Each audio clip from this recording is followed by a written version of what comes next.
Energy Policy Watch goes behind the scenes of energy policy in progress.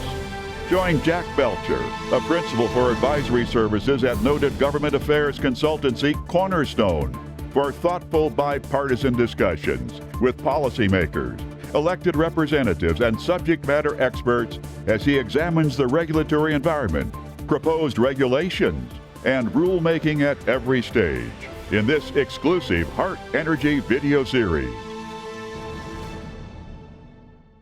Welcome to Energy Policy Watch. I'm Jack Belcher. Our guest today is Andy Black, President and CEO of the Association of Oil Pipelines. AOPL was established in 1947 and is the National Association for the Liquids Pipelines.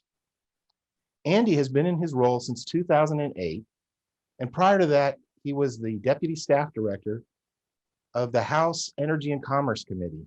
I got to know Andy at that time when we were both working on a couple of energy bills. Andy, welcome to Energy Policy Watch. Jack, it's great to see you again. Great to see you. Well, can you tell us a little bit about yourself and about AOPL? Sure. Owners and operators of pipelines carrying crude oil, refined petroleum products like gasoline, diesel, and jet fuel, and natural gas liquids such as propane and ethane. They're members of AOPL. They represent 97% of the interstate barrels moved. So most every interstate oil pipeline is in AOPL. Their mission is to achieve responsible public policies, continuous improvement in pipeline safety, and public support and trust for liquid pipelines. I'm really lucky to be a part of that.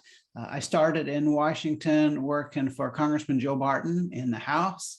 Then he asked me to work on energy issues for a subcommittee and a full committee of energy and commerce, like I met you. Then I went to FERC and directed the Office of External Affairs for Chairman Joe Kelleher. It was great to see the quality of FERC staff and understand the interactions of a 5-member commission. Then I went to El Paso Corporation in Washington doing policy work. They were a natural gas pipeline, LNG terminal operator, and a crude and gas producer. And there it was good to see what a business thinks of Washington and what it's like to be a member of associations. And then I joined AOPL in 2009, and I'm really glad that I've done it. Great. Well, certainly you've had challenges for the pipeline industry while you in your tenure.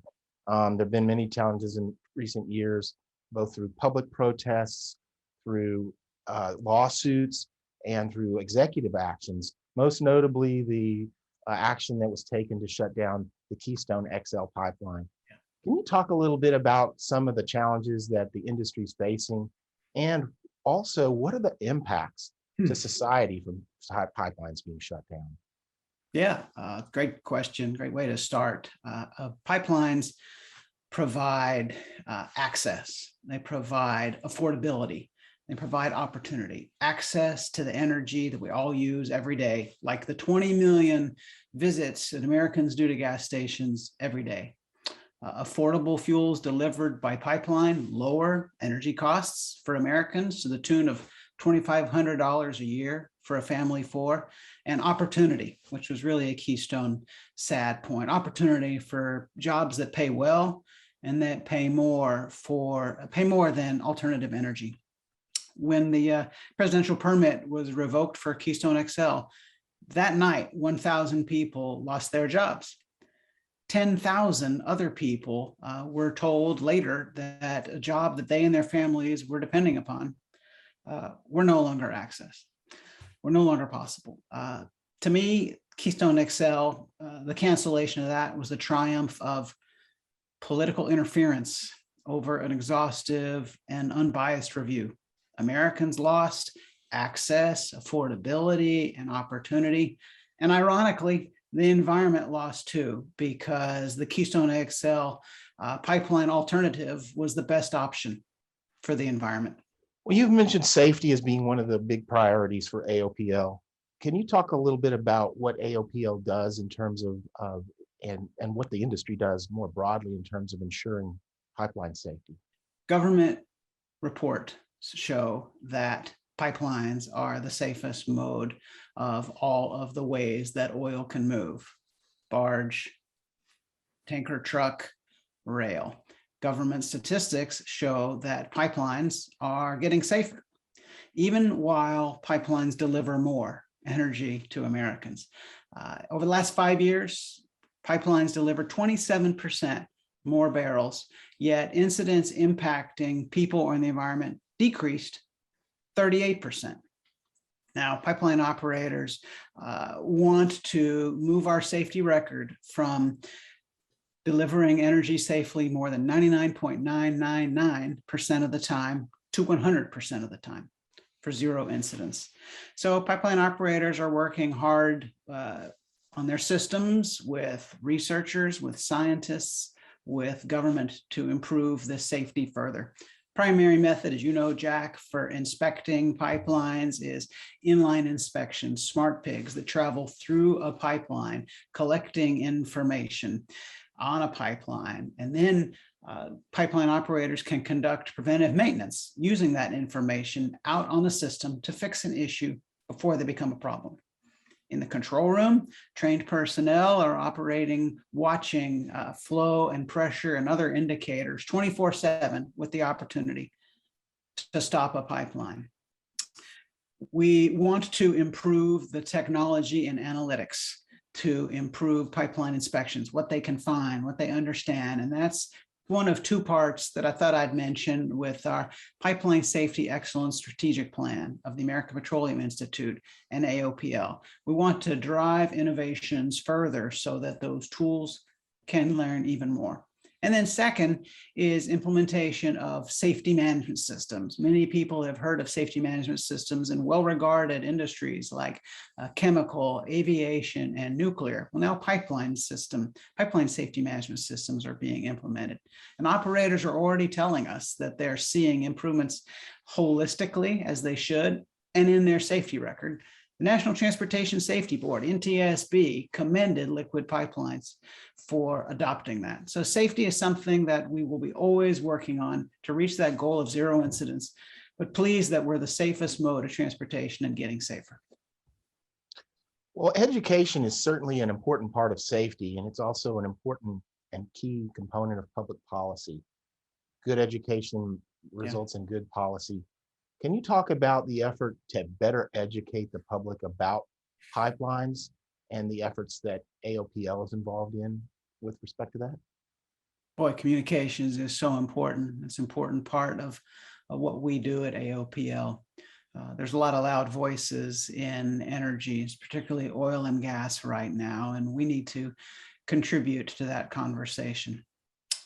We wanted to know what the American public really thinks and whether those loud voices represent the true feelings of the American public. So we did a survey and we found that 70% of the American public has a favorable impression of pipelines, and the intensity of that support is increasing. Still, people want to know what pipelines do, how they work, and how they are safe.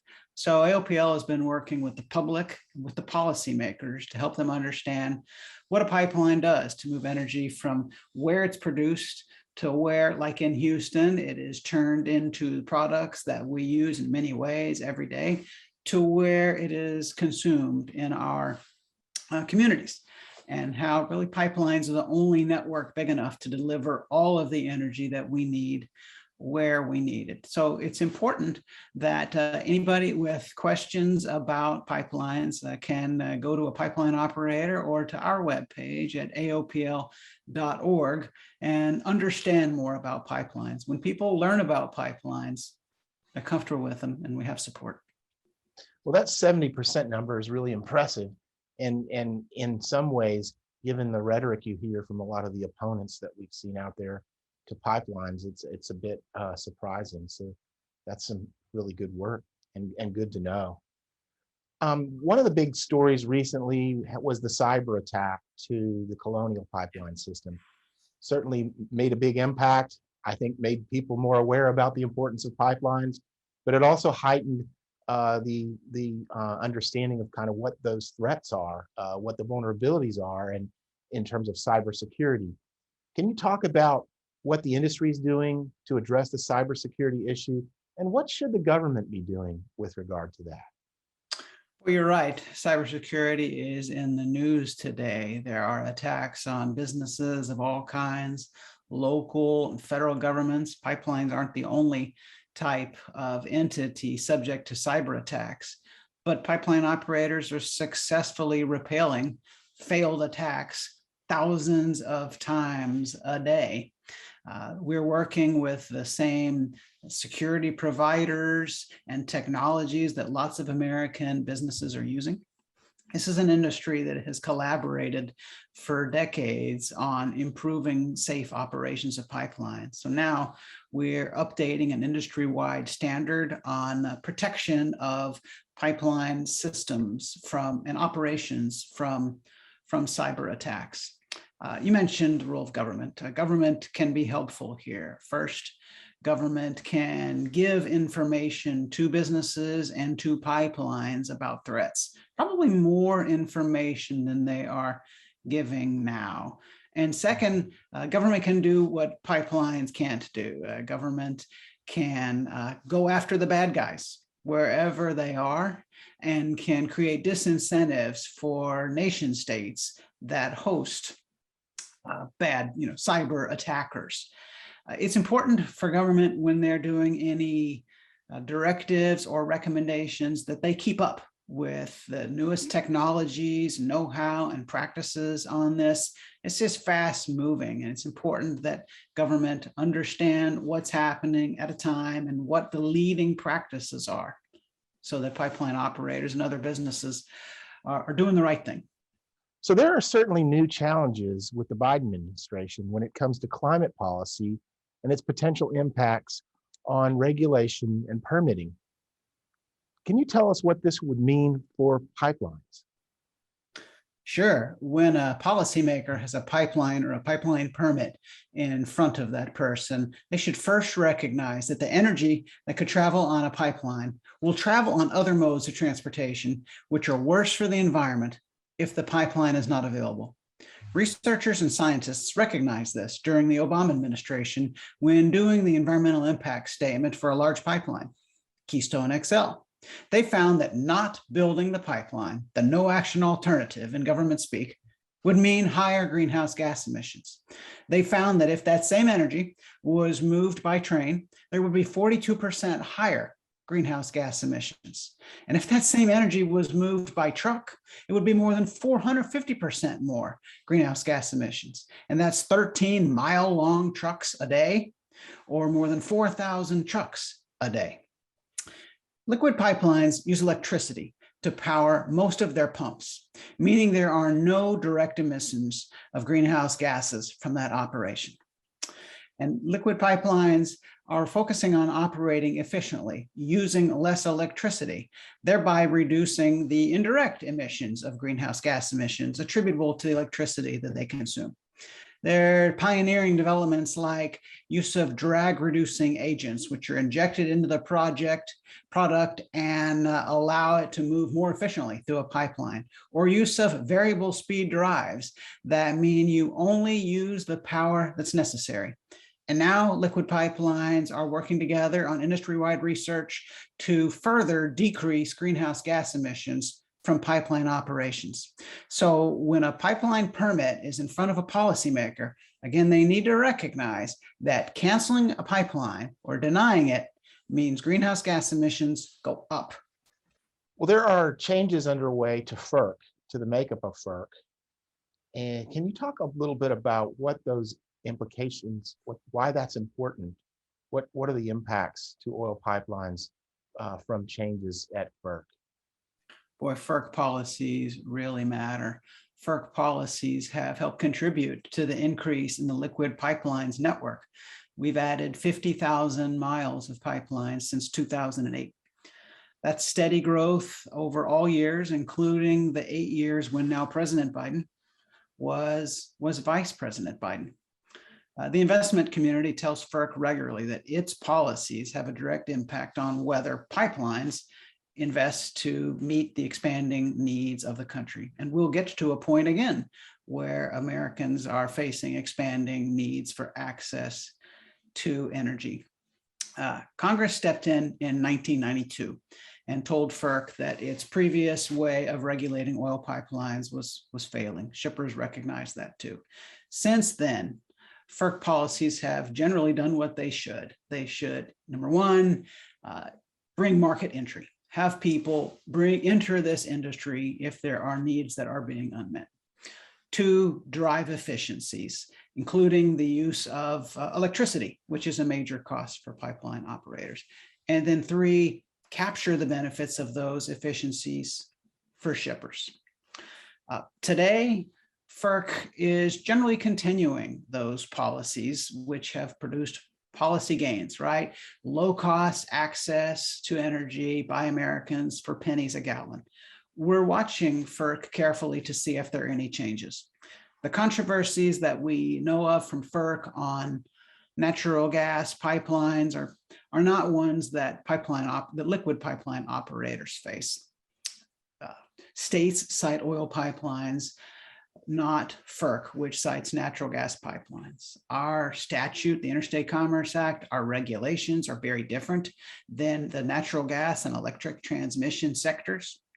It's a shipper protection statute, and our shippers are large and sophisticated enterprises, often bigger than the pipeline itself. FERC policies are doing what they should, and there's not a need to change. Well, there are folks out there that say fossil energy is going away. We don't need pipelines anymore. How do you respond to that?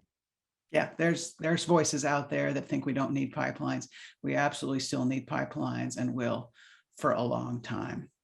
There's 200 million cars and trucks on the road today, and they used 140 billion gallons of gasoline in 2019. Most of that was delivered by pipeline.